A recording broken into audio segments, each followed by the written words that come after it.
ರವಿ ಮತ್ತು ಕಾವ್ಯ ಅವರ ಮದುವೆ ಮನೆಯವರ ಒಪ್ಪಿಗೆಯಂತೆ ನಡೆದ ಮದುವೆಯಾಗಿದೆ. ಇಬ್ಬರೂ ಒಬ್ಬರನ್ನೊಬ್ಬರು ಮೊದಲೇ ನೋಡಿದ್ದರು.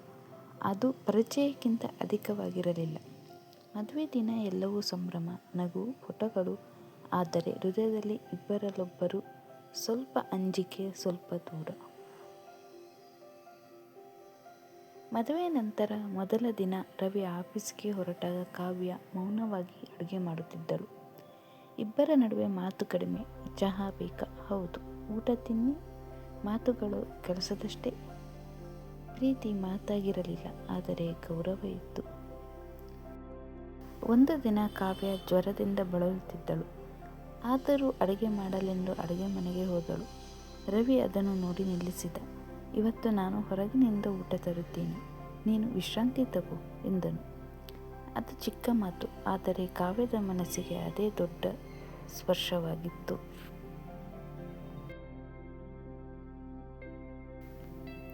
ಮತ್ತೊಂದು ದಿನ ರವಿ ಕೆಲಸದಿಂದ ತಡವಾಗಿ ಬಂದ. ಕಾವ್ಯ ಕಾದಿದ್ದಳು. ಊಟ ತಣ್ಣಗಾಗಿತ್ತು. ಅವನು ಕ್ಷಮೆ ಕೇಳಿದ. ಕಾವ್ಯ ನಗುತ್ತಾ ಪರವಾಗಿಲ್ಲ ಎಂದಳು. ಆ ಕ್ಷಣ ಇಬ್ಬರ ಮಧ್ಯೆ ಒಂದು ಸಣ್ಣ ಸೇತುವೆ ನಿರ್ಮಾಣವಾಯಿತು. ದಿನಗಳು ಹೋದಂತೆ ಅವರು ಪರಸ್ಪರದ ಸ್ವಭಾವ ಅರಿಯಲು ಶುರು ಮಾಡಿದರು. ರವಿಗೆ ಮೌನ ಇಷ್ಟ, ಕಾವ್ಯಗೆ ಸಂಗೀತ.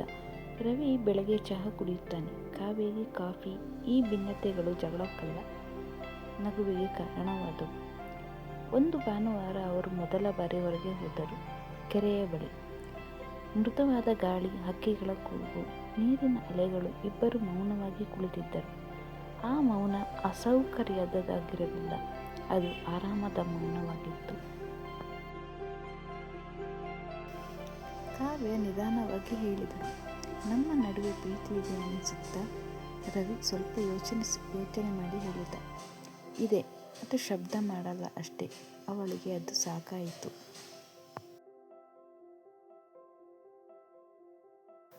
ಒಂದು ದಿನ ರವಿ ಕೆಲಸದ ಒತ್ತಡದಿಂದ ಕೋಪಗೊಂಡು ಮಾತು ಜೋರಾಗಿ ಆಡಿದ. ಕಾವ್ಯ ಏನೂ ಹೇಳಲಿಲ್ಲ. ರಾತ್ರಿ ಅವನು ತಪ್ಪು ಅರ್ಥ ಮಾಡಿಕೊಂಡೆ ಎಂದು ಅರಿತು ಕ್ಷಮೆ ಕೇಳಿದ.